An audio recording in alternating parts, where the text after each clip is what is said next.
Alright, Shalom. First, I want to give all praises, glory, and honor to Yahawah, BAHASHAM, YAHAWASHI. Double honors to the apostles and elders of Great Millstone that rule well, that taught us his truth. Blessings to the elect and the remnant of Israelites who are scattered worldwide, who are predestined to be saved. This is Brother Yakao coming with a very short but very important video, a lesson, and really it's edification, but it's also exhortation. Alright, rolled into one. Because when the Lord brings you in his truth, alright, the brothers that are in this truth and the few sisters that are in this truth, alright, we are basically making an agreement, a covenant with God, that we will be willing to die for this truth. We will be willing to die for the integrity in Yahawah BAHASHAM Yahawashi. Alright? And we do not know what kind of deaths we're going to have. We do not know how we're going to die. Okay? We don't know. That is in the hands of the Lord. But basically, by us being in His truth, you've already signed a contract that you will be willing to die for this truth. Alright? And we will be tested on that. Okay? And if we go back on that agreement, you know, the Lord is going to deal with us severely, man. All right. We know that the wages of sin is death. But if we go back and if you look at our history, one of the reasons why we went into slavery in ships is because we reneged on a deal. We made a covenant with God to keep his commandments. The punishment for not doing it was to be a slave, to be whipped, lynched, burned, hung. In Jamaica, there was a documentary recently, about last year, I think it was, and it said that a female slave in Jamaica was raped 236 times by her master. And the reason why they know the number is because this devil actually wrote it down in a diary every time he did it. You know? And that was the Lord bringing that judgment. So the judgment that the Heavenly Father gives to his children, which is us Israelites, for not keeping our word, our covenant, our agreement with him is severe. Alright? Now we're going to watch this video. This is about the slave German coast uprising, because the Germans had a big part in slavery. The last video I did was about that. Alright? Now, there was a rebellion, and it's known as Andre's Rebellion. Alright, 1811, but it's also known as the German Slave Coast Uprising. Alright, I'll just read a little bit from here. This is from www.blackpast.org. Alright, Andre's Rebellion, also known as the German Coast Uprising, was a slave revolt that occurred in the territory of Louisiana between January the 8th to the 10th, 1811. The revolt, the largest servile uprising in the United States history, was named after the owner of the plantation, Emmanuel Andre, where the uprising originated. Alright, now we're going to watch this video. Okay, and the reason why I'm showing you this is because our ancestors made a choice. Alright, the uprising started very small, but it mushroomed into a big uprising. So let's watch this. Alright, because this is a similitude to what we are in when it comes to this truth. Okay? The American spirit is one founded in the populace rising against oppressors. The pursuit of freedom and fulfilling one's destiny is at the core of what defines the nation.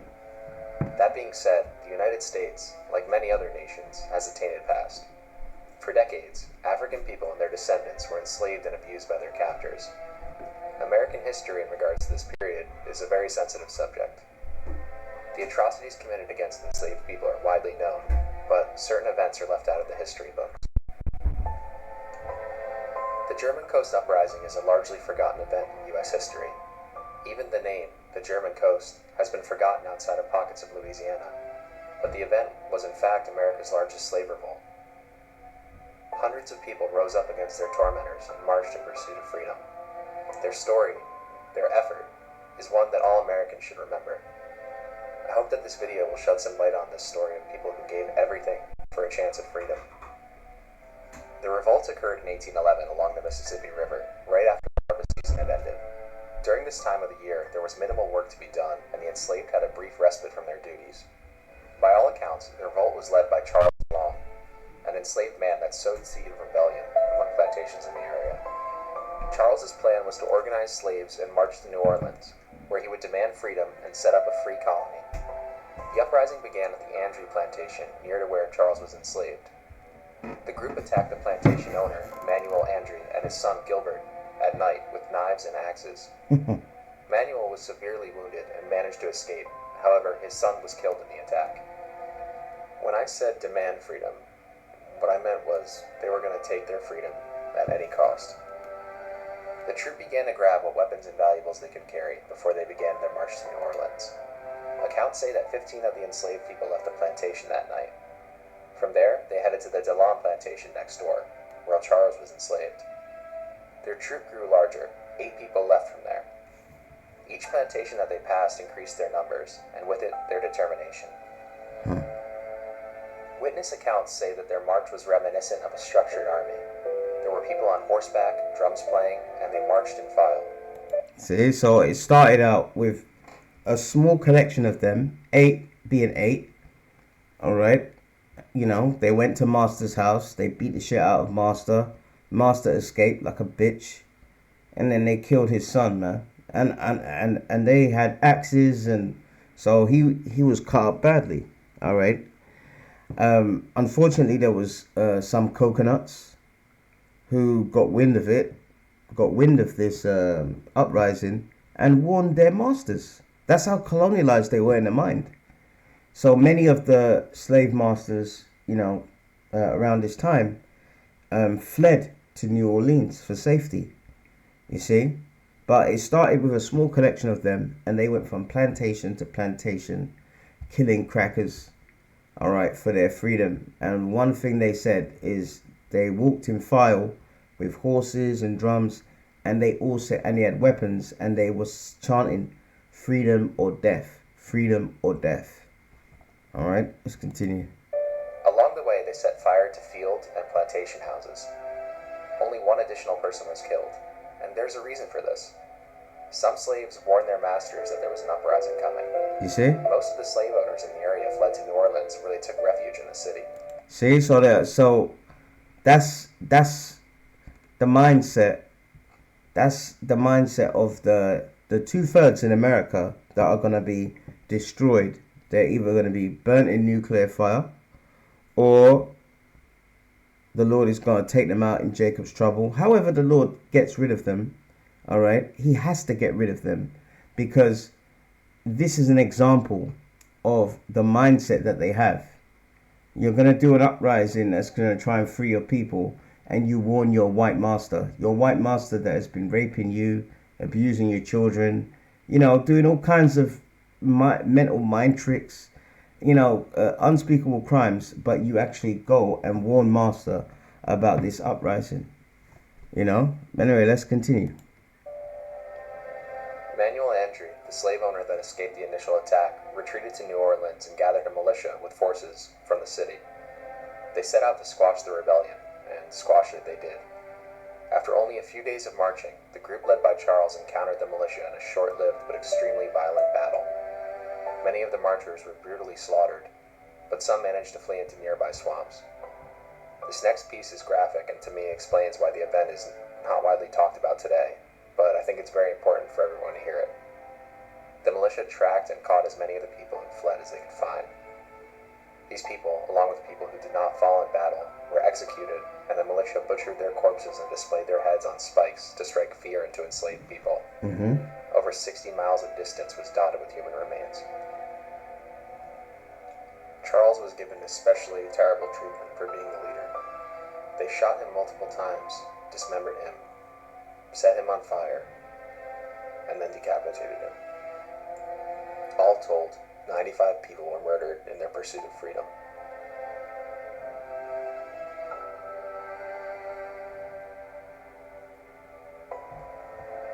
Our history does not remember these people. It's as if we have a collective amnesia. like the trauma what happened is too much to handle for our nation. I think we should honor these men and these women like we would anyone who fought for freedom and made the ultimate sacrifice. And that's right. They made the ultimate sacrifice. All right. And by the way, that uprising grew from like 8 people up to, I was reading articles, and it was up to, almost 400 people. And that's what this word is doing. That's what this truth is doing. The more we do videos and that spirit of YAHAWAH and the truth of us being Israelites go out, it's gathering the Lord's elect.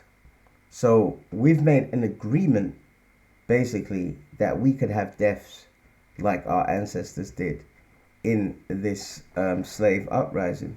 All right. And it's in the scriptures. So you have to make your you've come, the Lord's brought you into the truth. You have to know what you're involved in, because a few years ago we had guys that were in our camp that, I remember one was asked, why are you in this truth? And he couldn't even answer. He couldn't even answer that basic question, man. Okay.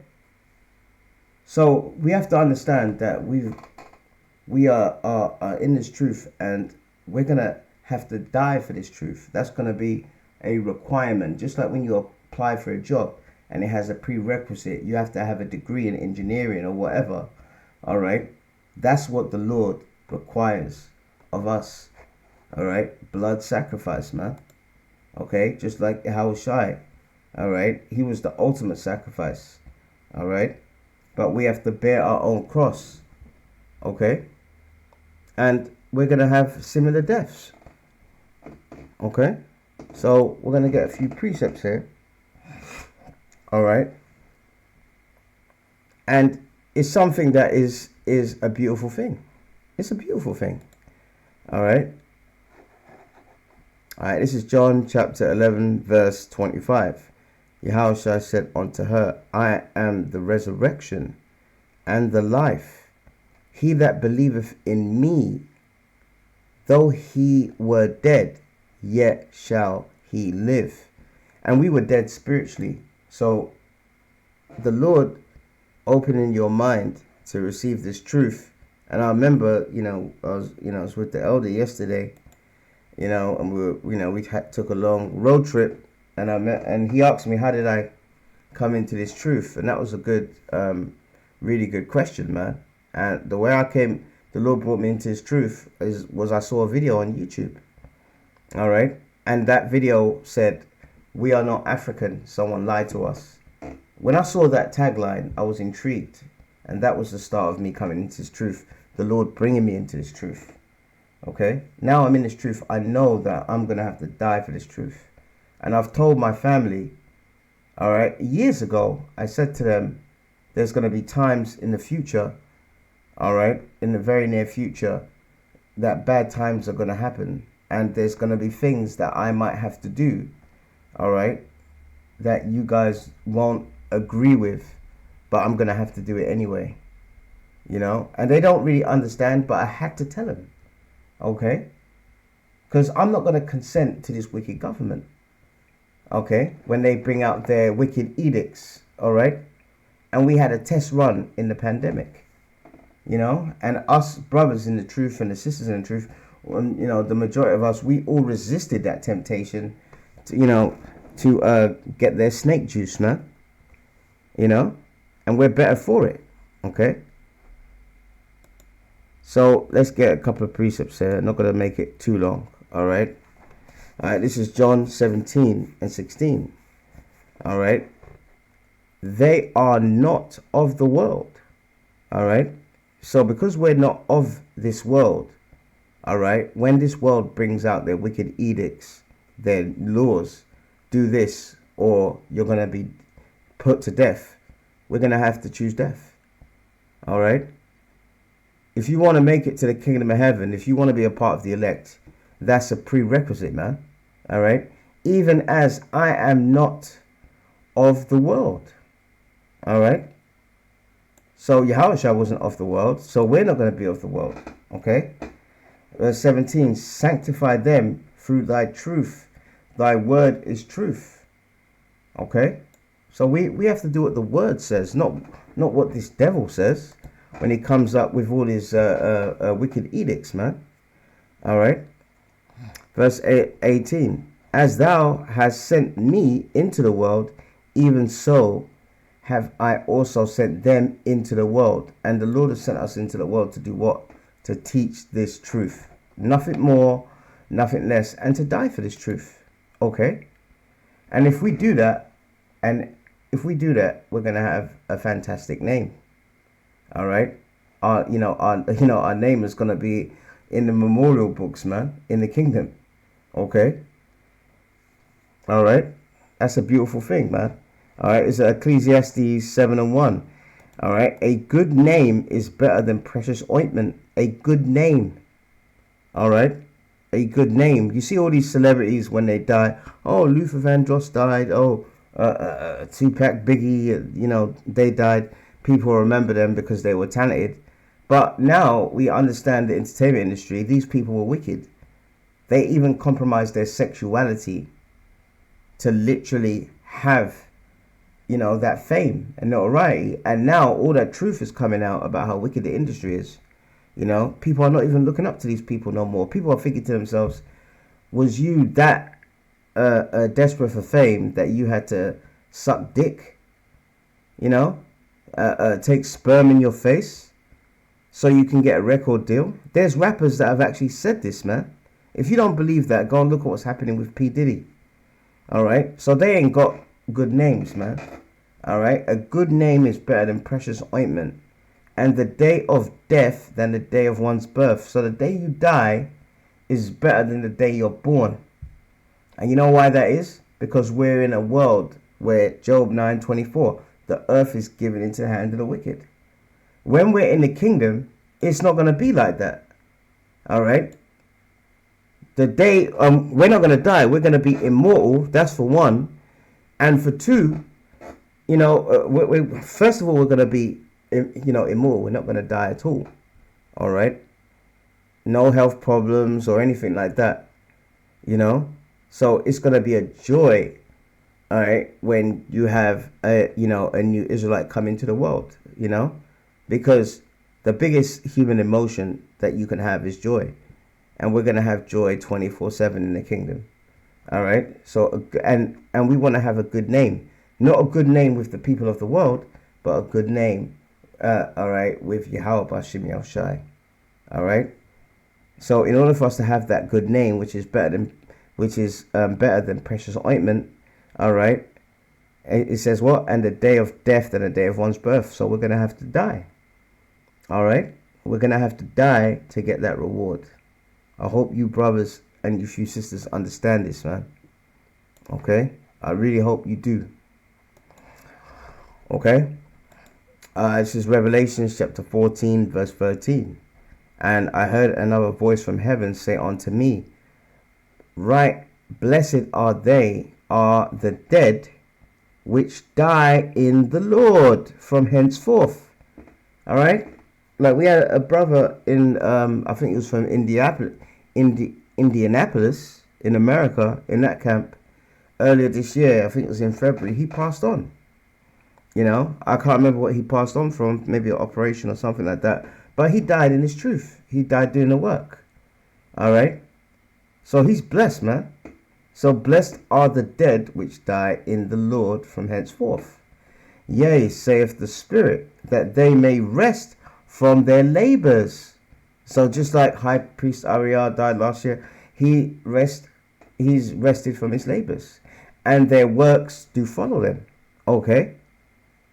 So when you die in this truth, it's a beautiful thing, as long as you are actively in this truth. And that's when your name, you're going to have a name which is better than precious ointment. A good name is better than precious ointment. All right? Not with the people of the world, because they don't know anything, but with YAHAWAH. All right? And it says, rest from their labors, and their works do follow them. Because all the videos that they've done, the lessons that they've done, is on the internet, and that's feeding other people who are part of that elect. So it's a beautiful thing. Okay.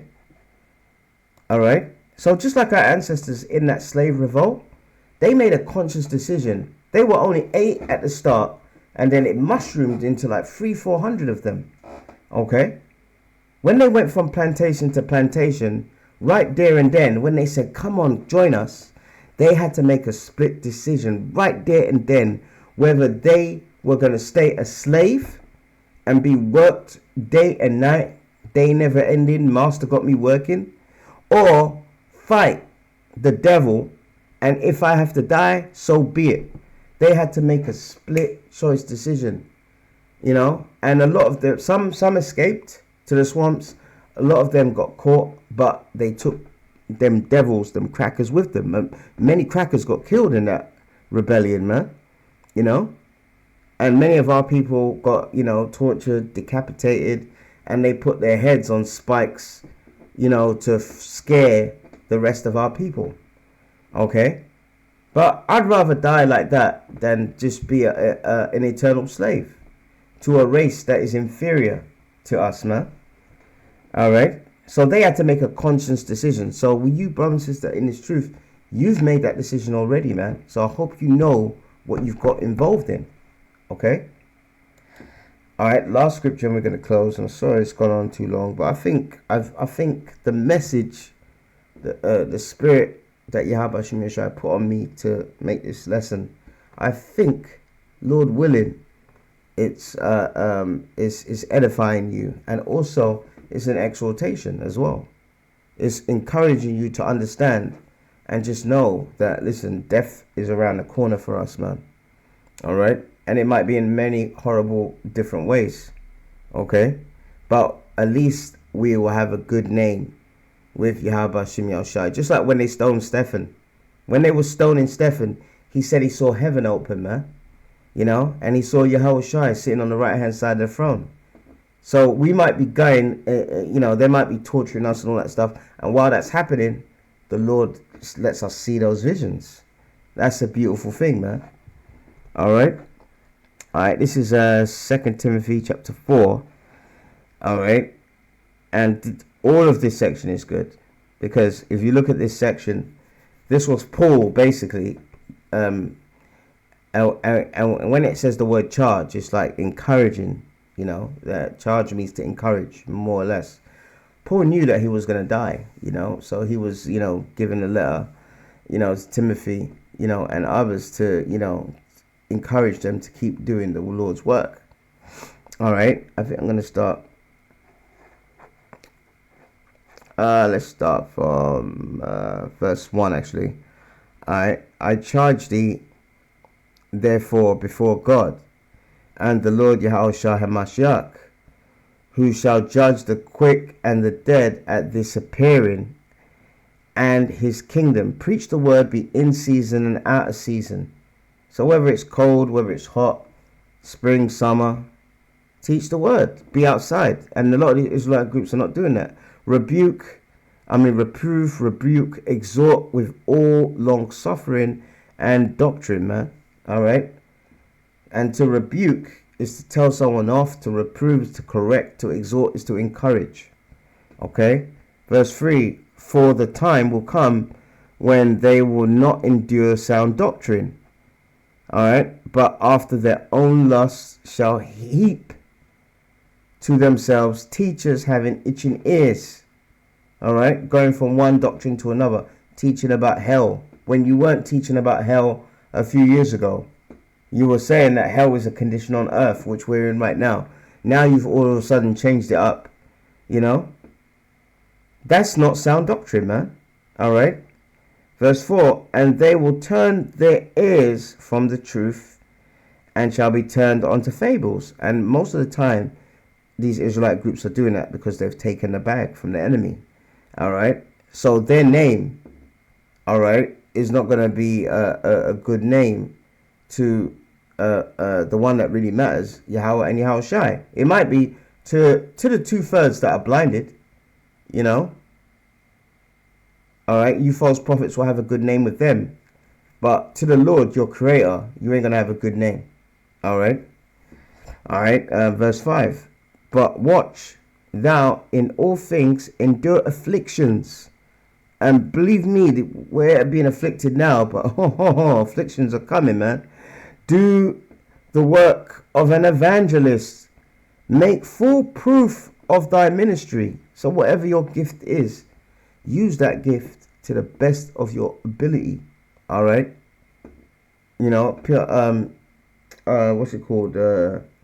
One of the things that people used to say, sometimes say that, I'm good at making videos and stuff, especially when they, when you put certain clips in, which accentuates the scriptures, shows you clips,